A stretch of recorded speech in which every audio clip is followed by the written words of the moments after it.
Okay. ఈ విశ్వానికే ధ్యానాన్ని, జ్ఞానాన్ని అందించినటువంటి పత్రిజీ దంపతులకు మరియు నాకు నిరంతరం ధ్యానం బోధిస్తున్న తటవర్తి దంపతులకు నా హృదయపూర్వక ఆత్మాభివందనములు. అలాగే జూమ్లో ఉన్న మీ అందరికీ కూడా నా ధన్యవాదములు. ఈరోజు మనం తెలుసుకోబోయే అంశం ఏమిటి అంటే సామూహిక ధ్యానం వల్ల లాభాలు. సామూహిక ధ్యానం వల్ల లాభాలు ఏంటి అంటే సామూహిక ధ్యానం అంటే ఏమిటి, దానివల్ల లాభాలు తెలుసుకుందాం. సామూహిక ధ్యానం అంటే ఒక వ్యక్తి ఒంటరిగా కూర్చొని చేసే ధ్యానము కాదు. ఒక వ్యక్తి ఒంటరిగా కూర్చొని చేసే ధ్యానము కాదు. అనేక మంది ఒకే సమయానికి ఒకే భావనతో ఒకే లక్ష్యంతో కూర్చొని చేసే ధ్యానమే సామూహిక ధ్యానము. అనేక మంది ఒకే లక్ష్యంతో ఒకే భావనతో ఒకే సమయంలో కూర్చొని చేసే ధ్యానమే సామూహిక ధ్యానము. ఇది కేవలం మనసు ప్రశాంతతకే పరిమితం కాకుండా వ్యక్తి జీవితము, సమాజము, ప్రకృతి వరకు ప్రభావం చూపించే మహత్తర సాధన. ఇది ఒక వ్యక్తి వరకే కాదు, మొత్తం ఈ సృష్టికే, సమాజానికే ప్రభావం చూపిస్తుందన్నమాట. ఇదే విషయాన్ని పెద్దలు, ఋషులు, సాధువులు అనుభవంతో చెప్పిన సత్యం. వాళ్ళంతా అనుభవపూర్వకంగా తెలుసుకొని మనకు చెప్పడం జరిగిందనమాట.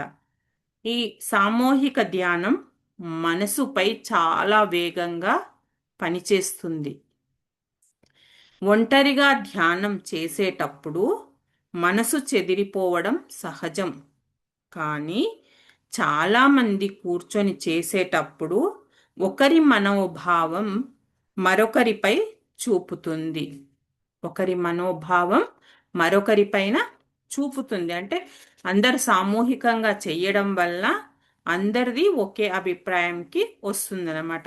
ఎవరికైనా ధ్యానంలో లోతు వస్తే ఆ లోతు చుట్టూ ఉన్న వారికి తెలియకుండానే అనుభూతిగా చేరుతుంది. దీనినే ఆధ్యాత్మిక భాషలో సామూహిక చైతన్య ప్రభావం అంటారు. అంటే అందరూ కలిసి కూర్చోవడం వల్ల ఎవరికైనా ఒకరికి మంచి అనుభవం వచ్చిందంటే ఆ అనుభవ ప్రభావం అందరిపైన కూడా ఉంటుంది. వీళ్లకు తెలియకపోవచ్చు, కానీ ఉంటుందన్నమాట. అందువల్లనే తక్కువ ప్రయత్నంలోనే ఎక్కువ ప్రశాంతత లభిస్తుంది. సామూహిక ధ్యానం మనసులోని నెగిటివ్ భావాలను కరిగిస్తుంది. ఒంటరిగా ఉన్నప్పుడు మన బాధలు, భయాలు, కోపాలు ఎక్కువగా తలుచుకుంటాం. కానీ సమూహంలో కూర్చొని ధ్యానం చేయగానే నేను ఒంటరిగా లేను అనే భావన బలపడుతుంది. మనం ఒంటరిగా కూర్చున్నప్పుడు మనకు మనసు స్థిమితంగా ఉండదు.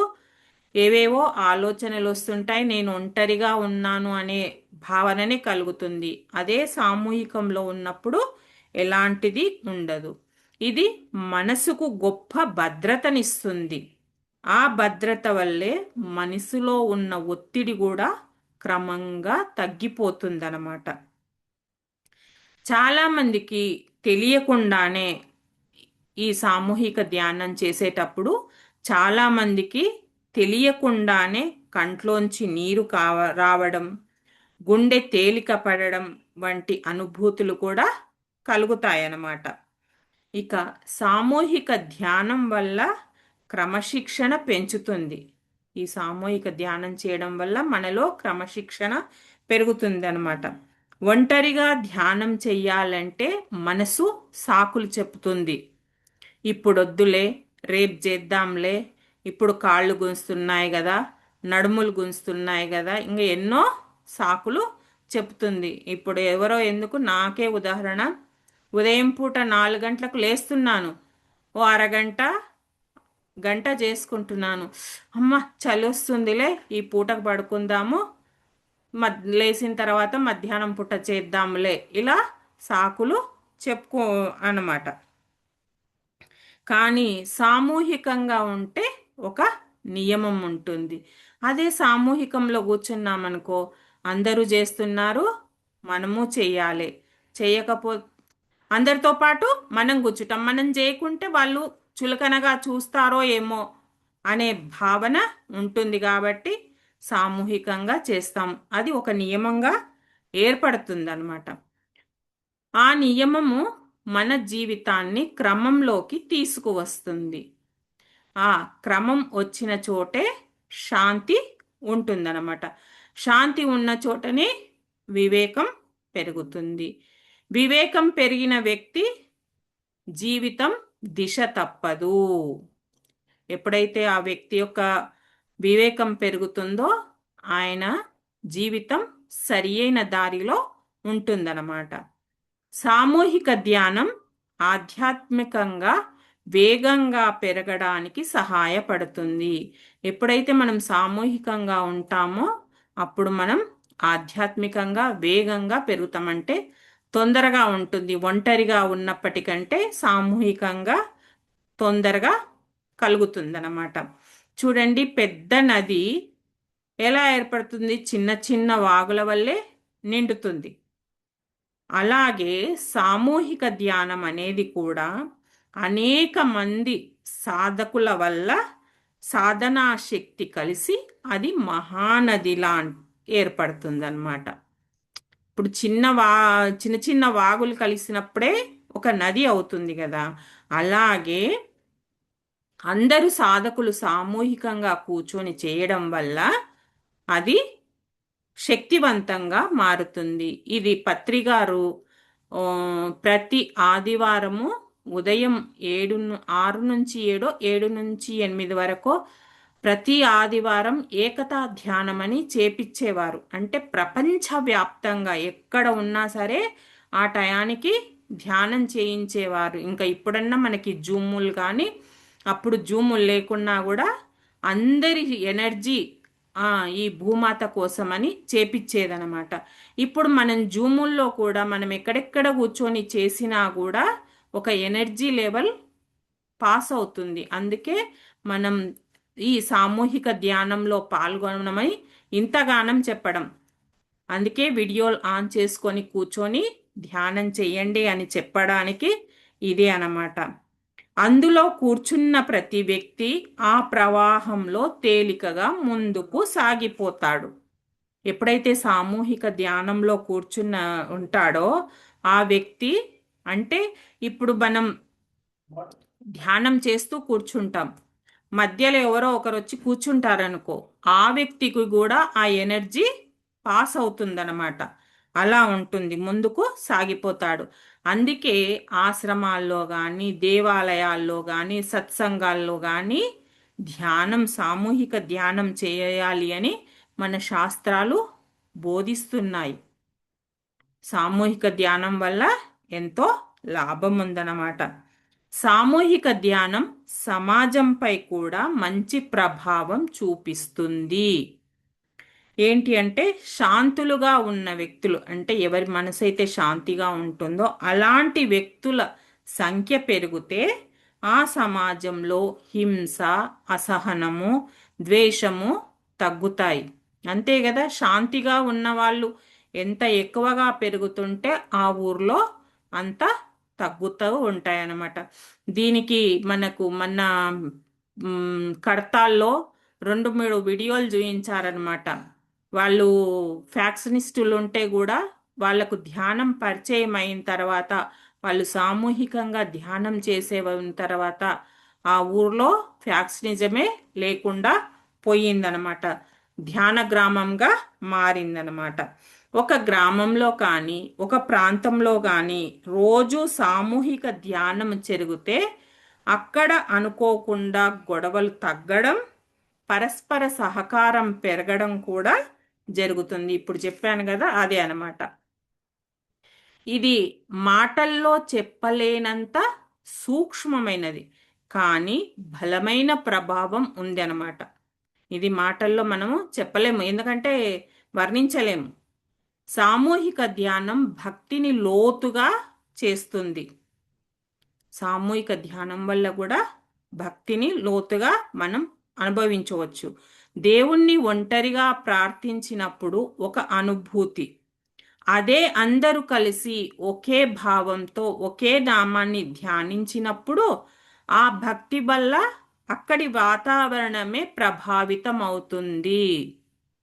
చూడండి, మనం కూడా మనకి పూజ గది ఉంటుంది. పూజ గదిలో ఉన్నంతసేపు ఏం చేస్తాం? ఆ పూజకు సంబంధించిన అంటే స్తోత్రాలు కానీ నామాలు కానీ జపాలు కానీ చేస్తాం. అదే బయటి రూమ్లో ఏవైనా మాట్లాడతాం. ఎంత ప్రశాంతత ఉంటుంది పూజ రూమ్లో కూర్చున్నప్పుడు. అలాగే మనం ఎక్కడైనా సరే అందరం కూర్చొని ఆ నామం కానీ జపం కానీ ఒకే భావంతో భక్తి భావంతో ఉన్నప్పుడు ఆ ప్రదేశం పవిత్రమవుతుంది. అప్పుడు మన మనస్సు చాలా సులభంగా దైవ భావంలో లీనమవుతుంది. ఎప్పుడైతే మనం ప్రశాంతంగా కూర్చుంటామో అప్పుడు మన మనసు కూడా దైవంలో లీనమవుతుంది. ఇది భక్తి మార్గంలో ఉన్నవారికి ఎంతో ఉపయోగకరం. భక్తి మార్గంలో ఉన్నవాళ్ళు కూడా ఉంటారు కదా, అందరూ ధ్యానం చెయ్యరు కదా, అలా అన్నమాట. సామూహిక ధ్యానం మనల్ని నేను అనే సంకుచిత భావం నుండి నేను అనే సంకుచిత భావము నుండి మనము అనే విశాల భావం వైపు తీసుకెళ్తుంది. అంటే మామూలుగా నేను అని తన వరకే గిర్రగీసుకొని ఉంటారు కదా, అలాంటి వాళ్ళంతా ఈ సామూహిక ధ్యానం చేయడం వల్ల ఏమవుతుంది? నేను పోయి మనము అనేది వస్తుందన్నమాట. అదే నిజమైన ఆధ్యాత్మిక ప్రయాణం. ఎప్పుడైతే మనము అని వస్తుందో అదే నిజమైన ఆధ్యాత్మిక ప్రయాణం అన్నమాట. మనశ్శాంతి మాత్రమే కాకుండా ఇతరుల శాంతికి కారణమయ్యే సాధనే సామూహిక ధ్యానం. మనొక్కరి శాంతే కాదు, అందరి శాంతి కూడా మనం కోరుకుంటాం. ఎప్పుడైతే సామూహికంగా చేస్తామో ధ్యానము అప్పుడు అందరి శాంతికి కారకులం అవుతాము.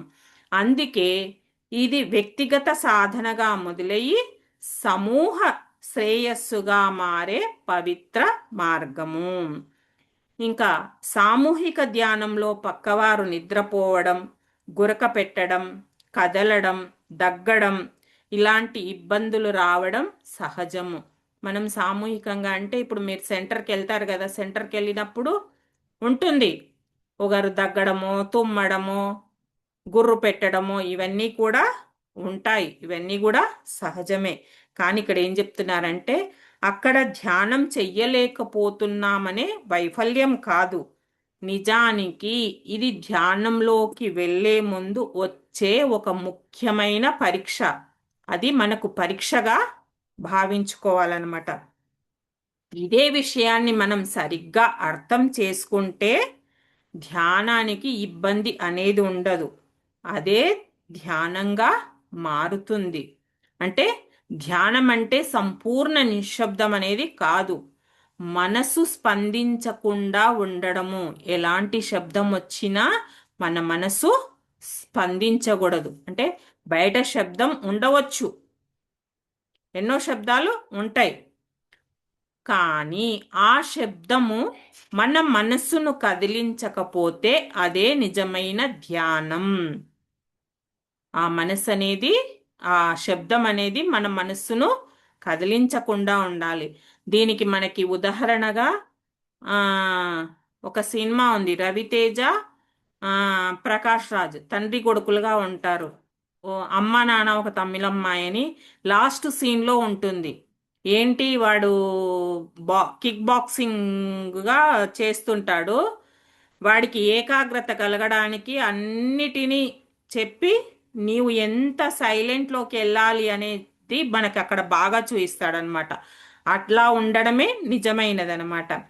ఇంకా పక్కవాడు గురక పెట్టినప్పుడు మనం అనుకోకూడదు ఏమని, అయ్యో మళ్ళా మొదలైందే మనకు డిస్టర్బెన్స్ అనేది అనుకోకూడదు.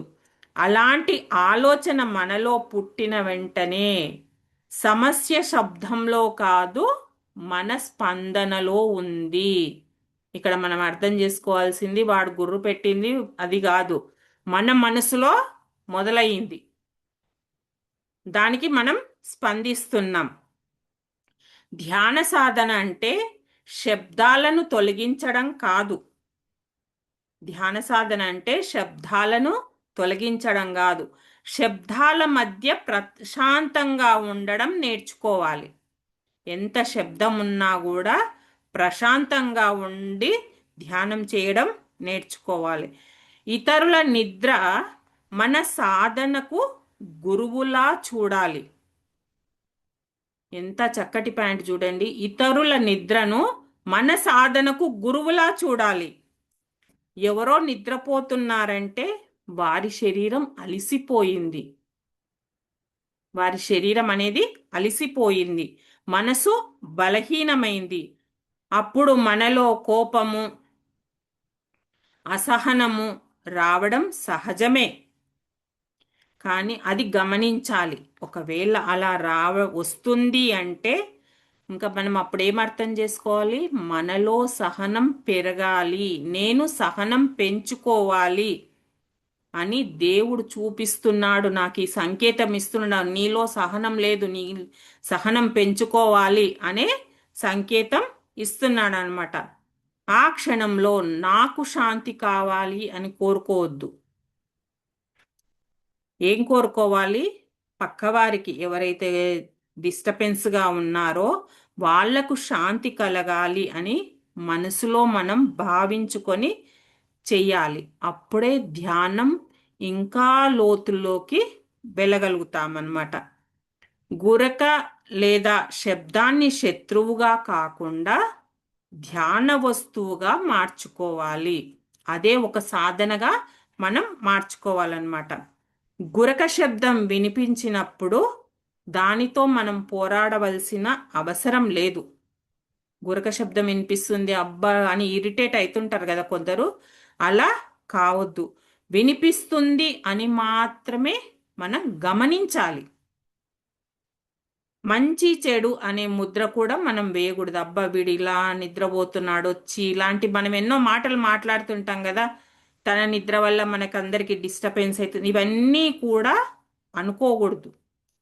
కొద్దిసేపటికి ఆ శబ్దమే శ్వాసలాగా వస్తూ పోతూ ఉంటుంది, ఆ గురక అనేది వస్తూ పోతుంటుంది.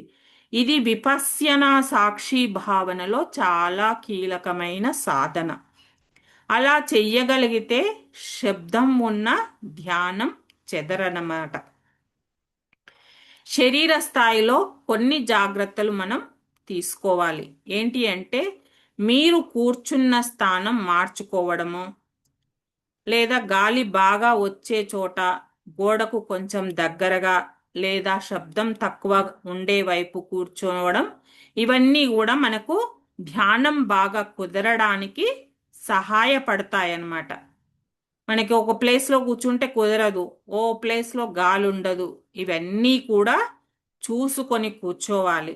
ఇంకా ఏం చేయాలి అంటే, ధ్యానానికి ముందు 2-3 శ్వాసలు దీర్ఘంగా తీసుకొని వెనుముక్క నిఠారుగా ఉంచడం వల్ల మన మనస్సు స్థిరంగా ఉంటుంది. మళ్ళీ అన్ని శ్వాసలు కాదండి, ఒక 2-3 శ్వాసలు మాత్రమే గట్టిగా పీల్చుకొని వదలడం వల్ల మన శ్వాస మీద మనము కేంద్రీకరించగలుగుతాం మనసుని.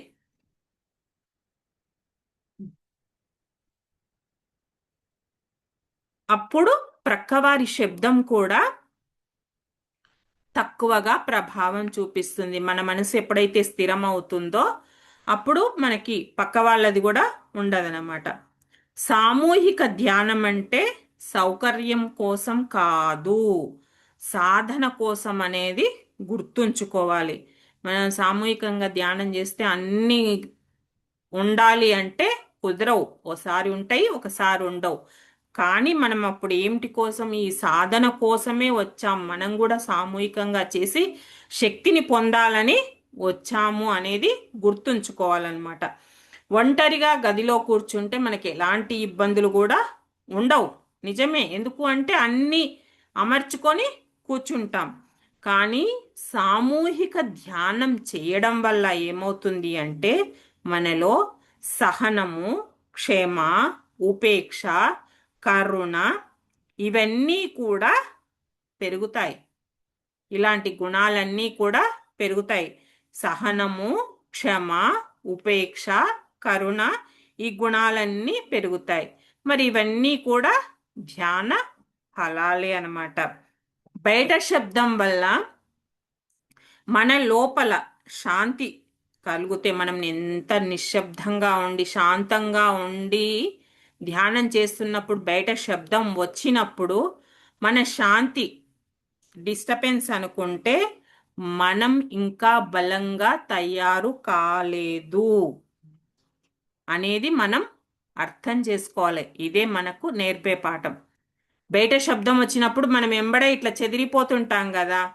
శాంతంగా ఎంతో ప్రశాంతంగా ఉన్నప్పుడు టిక్కుమని ఏదన్నా శబ్దం వచ్చినప్పుడు చెదిరితే మనం ఇంకా గట్టిగా తయారు కాలేదు అనేది నేర్చుకోవాలన్నమాట.